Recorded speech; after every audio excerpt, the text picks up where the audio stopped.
Hello everyone, it's your lemon photographer Amit and welcome back to a very new photography blog. पिछले कुछ video से या vlog से आप कह सकते हैं आप देख रहे होंगे मैं टिप्स एंड ट्यूटोरियल्स के ऊपर अभी ज़्यादा बना रहा हूँ, या फिर मेरे जो सजेशंस रहते हैं या फिर कुछ एसेंशियल टिप्स रहते हैं रिगार्डिंग फ़ोटोग्राफी हो गया, रिगार्डिंग ट्रैवल हो गया और बहुत सारी चीज़ों के ऊपर बना रहे हो। आप लोगों ने अगर मेरा प्रीवियस वीडियो नहीं देखा है, मैंने कुछ टिप्स शेयर किए थे रिगार्डिंग द ट्रैवल फोटोग्राफी, मैं ऊपर लिंक दे रहा हूँ, आप जाके देखिए। तो आज का वीडियो भी सोचा कि मैं कुछ ऐसा वीडियो बनाता हूँ जिससे मेजॉरिटी ऑडियंस अपने गियर को यूज़ करके फ़ोटोग्राफी करते हैं, जो कि कहा जाता है एक स्मार्टफोन से। जैसे कि आप सभी लोग जानते हैं, मॉडर्न टेक्नोलॉजी और टेक्नोलॉजिकल एडवांसमेंट के बदौलत आजकल फ़ोटोग्राफर्स बहुत सारे स्मार्टफोन्स यूज़ करके भी फ़ोटोग्राफी करते हैं। और मैं ये सच में कह रहा हूँ कि स्मार्टफोन से भी लिए फ़ोटोग्राफ्स भी वो जो उसके DSLR या फिर मिररलेस काउंटर पार्ट्स हैं उनके साथ प्रिटी मच कंपेरेबल होते हैं। मैं तो अपने खुद के एक्सपीरियंस से कह रहा हूँ, मैं भी बहुत सारे ऐसे फ़ोटोज़ लिया हूँ जो कि स्मार्टफोन से लेने के बाद भी मुझे ज़्यादा डिफरेंस पता नहीं चलता है। अगर मैं उसको पिक्सल पीप ना करूँ तो पता नहीं चलता है। तो आज के वीडियो में मैं बताऊँगा आपको कि एक स्मार्टफोन से भी कुछ बातें अगर ध्यान पे रखेंगे तो आपको एक अच्छा फ़ोटो मिल सकता है, या फिर मैं कह सकूँ आप एक बहुत ही बढ़िया फ़ोटो ले सकते हैं। तो चलिए शुरू करते हैं आज का वीडियो।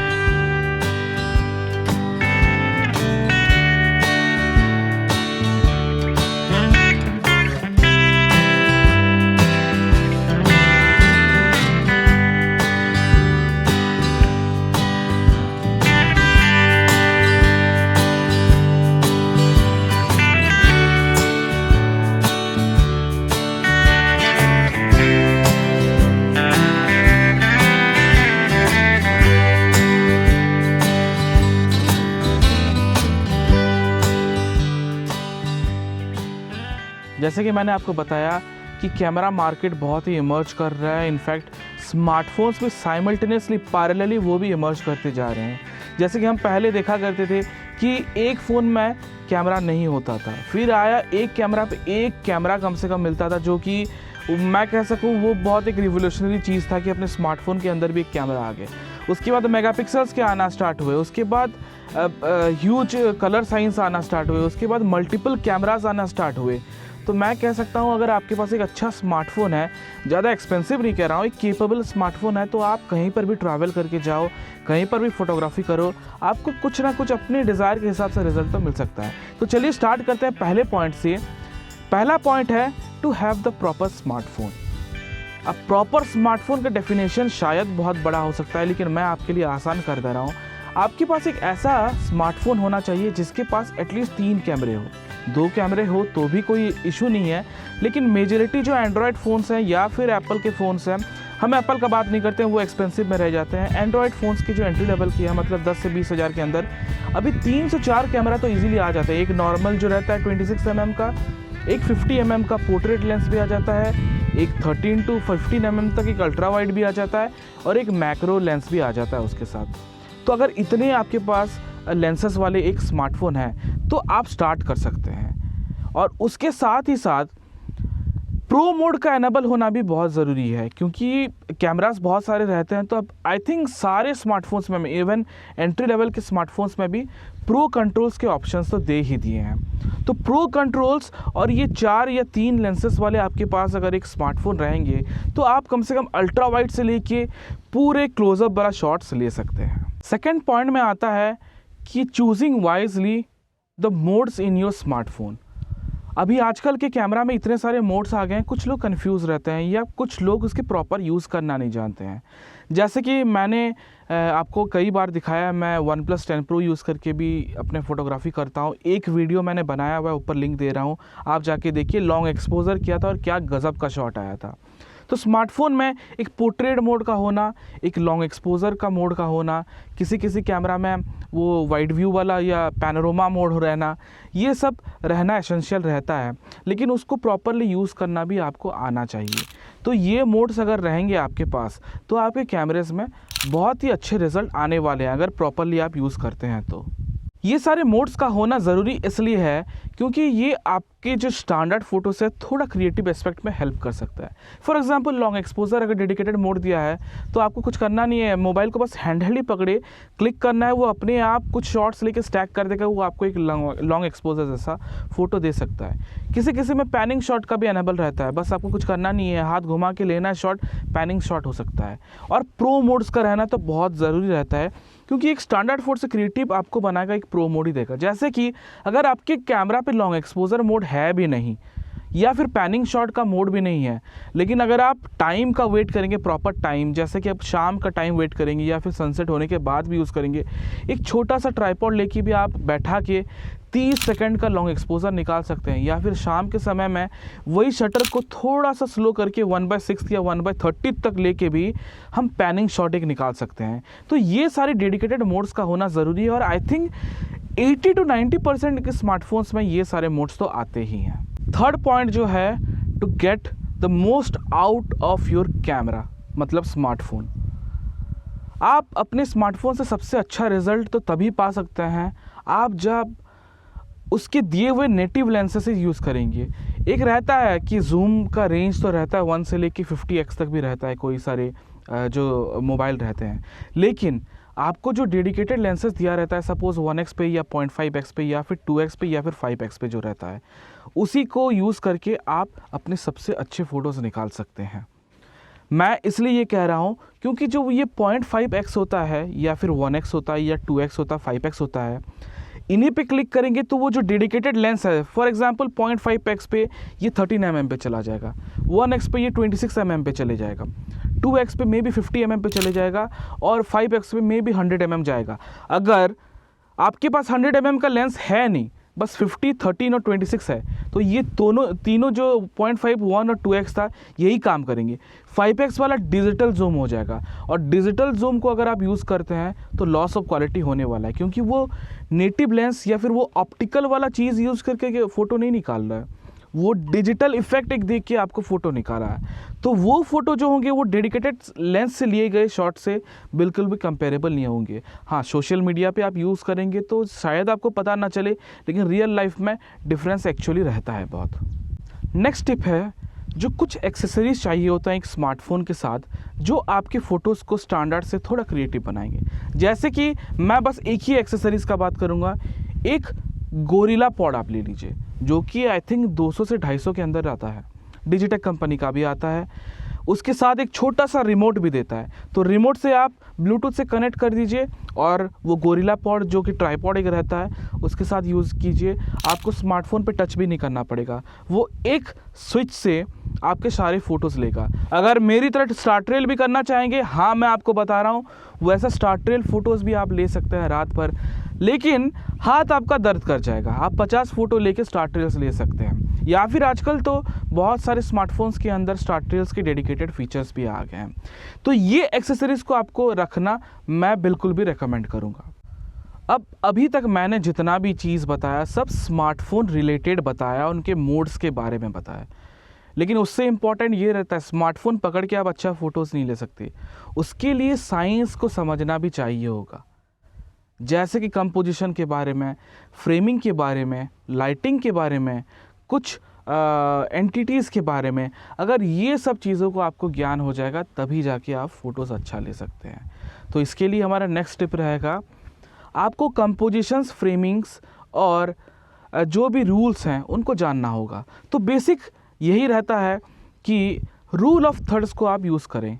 मतलब मैं बहुत बार बता चुका हूँ इसको कि आपको 2 हॉरिजॉन्टल लाइन लेना पड़ेगा और 2 वर्टिकल लाइन रखना है समान पे। जो 4 इंटरसेक्शन पॉइंट है वहीं पर आपको सब्जेक्ट प्लेसमेंट करना पड़ेगा। अब सब्जेक्ट मतलब जो आपका मेन फोकस वाला एरिया है उस पर रखेंगे तो आपका फ़ोटोज़ थोड़ा स्टैंड आउट करेगा। कंपोजिशन मतलब ही ऐसा है कि पेंटिंग ज़माने से कुछ रूल्स फॉर्मेशन हुए हैं जिससे आपका आँख हमेशा खींचा चला जाएगा मेन सब्जेक्ट की तरफ। उसी तरह से रूल ऑफ थर्ड्स के जैसे लीडिंग लाइंस भी कुछ होते हैं, एस कर्व्स भी होते हैं। आप बस गूगल के टाइप करो rule of thirds, S curve and leading lines, आपको हज़ारों एग्जांपल्स मिल जाएंगे, जिससे आप अपना फोटोग्राफी का स्मार्टफोन थ्रू से करियर भी स्टार्ट कर सकते हैं, या फिर आप पैशनेट हो या हॉबिस्ट भी हो, आप अपने फोटोग्राफी को ये सब चीज़ें जान के थोड़ा ऊपर बढ़ा सकते हैं। फ्रेमिंग ऐसा रहता है कि फ्रेमिंग के भी बहुत सारे रूल्स आते हैं। आप कमेंट सेक्शन में बताइए क्या आपको फ्रेमिंग के बारे में जानना है, तो मैं डेडिकेटेड एक वीडियो पक्का बना के लाऊंगा। लेकिन आज के वीडियो के लिए बस इतना ही, ज़्यादा नहीं बोलूँगा। आप फ्रेमिंग भी एक बार सर्च कर लीजिए, अपने आप को बस थोड़ा आइडिया दे दीजिए, कमेंट सेक्शन में बताइए, मैं आपके लिए डिटेल्ड एनालिसिस लेके आऊँगा। अगर आज पे डालूंगा तो बहुत ज़्यादा लंबा हो जाएगा। तो फ्रेमिंग भी एज़ क्लोज एज़ पॉसिबल होना चाहिए, फ्रेम को फिल करना चाहिए, ऐसे बहुत सारे रूल्स होते हैं। तो इसको फॉलो करेंगे तो आपको एक अच्छा फ़ोटो मिल सकता है। उसी तरह रूल ऑफ थर्ड्स को एनेबल करने के लिए हर कैमरा के अंदर एक ग्रिड लाइंस का रहता है। आप जाइए सेटिंग्स पे जाइए, फ़ोटो कैमरा पे जाइए, वहाँ पर ग्रिड लाइंस रहते हैं, कुछ ओवर एक्सपोज वार्निंग भी रहता है और हिस्टोग्राम भी रहता है। ये 3 चीज़ों को एनेबल कर लेंगे तो आपका कोई चीज़ एक्सपोजर, ओवर एक्सपोजर या अंडर एक्सपोजर नहीं होगा, और आपको सब्जेक्ट को प्लेसमेंट करने के लिए बहुत ज़्यादा हेल्पफुल रहेगा। नेक्स्ट जो इम्पॉर्टेंट टिप है वो है आपको लाइट को स्टडी करने आना चाहिए। अब ये ऐसा रहता है, photography is all about light. उसके लाइट की इंटेंसिटी को स्टडी करना है, किस तरफ से लाइट का डायरेक्शन आ रहा है, चाहे वो नेचुरल लाइट हो या आर्टिफिशियल लाइट हो, वो दोनों को समझ में आना बहुत ज़रूरी है। इसलिए मैं हमेशा कहता हूँ कि अगर आपको फ़ोटोज़ उठाने, अगर लैंडस्केप्स उठाने हैं तो आप अर्ली सनराइज़ से लेके गोल्डन आवर तक उठा सकते हैं, या फिर गोल्डन आवर दोपहर के बाद से लेके लेट सनसेट तक फ़ोटो उठा सकते हैं। अगर आप पोर्ट्रेट्स लेते हैं या स्ट्रीट्स लेते हैं तो भी यही एप्लीकेबल रहता है। मैं बताऊंगा आपको, गोल्डन आवर पे शूट कीजिए, पोर्ट्रेट्स बहुत ही अच्छे लगते हैं। उस टाइम में अगर सन को पीछे भी रखते हैं आप तो अच्छा रिम लाइट देने वाला है। रिम लाइट मतलब बैकलाइटिंग अच्छा देने वाला है। अगर सन किसी डायरेक्शन से आ रहा है, लेफ़्ट या राइट से आ रहा है, तब भी आप अगर सब्जेक्ट को मिडिल में प्लेस करते हैं और राइट या लेफ्ट साइड से आ रहा है तब भी एक डायरेक्शनल लाइट आता है, और गोल्डन आवर पे ही बहुत ज़्यादा कलरफुल लगता है। तो ये लाइट को स्टडी करना भी बहुत इंपॉर्टेंट रहता है। आप ये भी कमेंट करके बताइए लाइट के बारे में, अगर जानना चाहते हैं तो मैं पक्का आपके लिए डेडिकेटेड एक लाइट को स्टडी करने के लिए वीडियो भी बना के लाऊंगा। अगर नहीं भी कर पाते हैं तो आप फोटोपिल्स ऐप डाउनलोड कर लीजिए, उससे आपको डायरेक्शन पता चल जाएगा, उसका ऑगमेंटेड रियलिटी से आपको कहाँ पर पोजीशन है सन या कहाँ से निकलने वाला है मून, ये सब आपको पता चल के आप अपने सब्जेक्ट का प्लेसमेंट ईजिली कर सकते हैं। अब नेक्स्ट एक मेरा पर्सनल फेवरेट है, जब मैं स्मार्टफोन से फ़ोटो उठाता हूँ तो एक चीज़ का ध्यान रखता हूँ।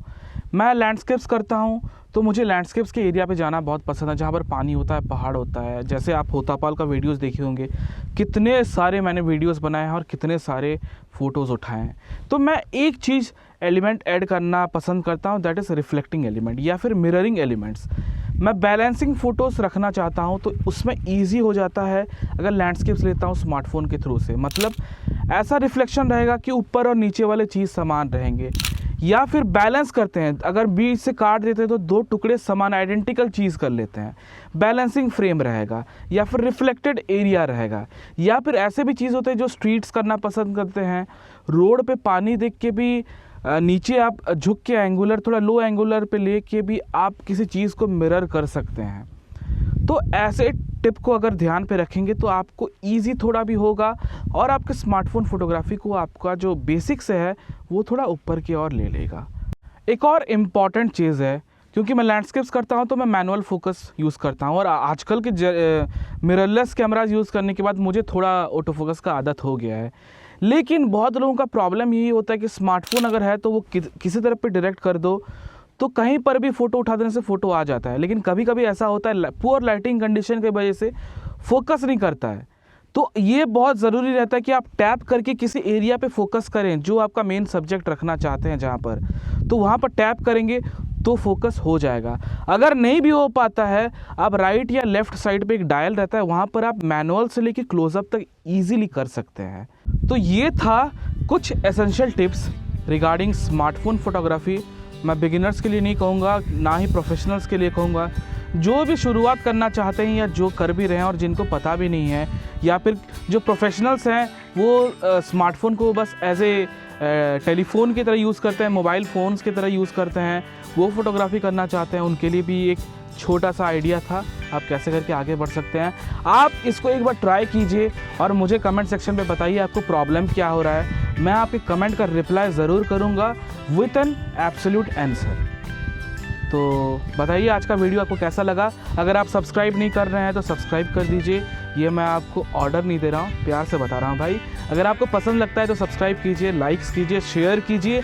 और आपको लगता है कि किसी ज़रूरतमंद को ये वीडियो देखना चाहिए जो सीखना चाहता है रिगार्डिंग फोटोग्राफी, तो उसके साथ भी शेयर कीजिए। So it's your lemon photographer Amit, signing off and take care.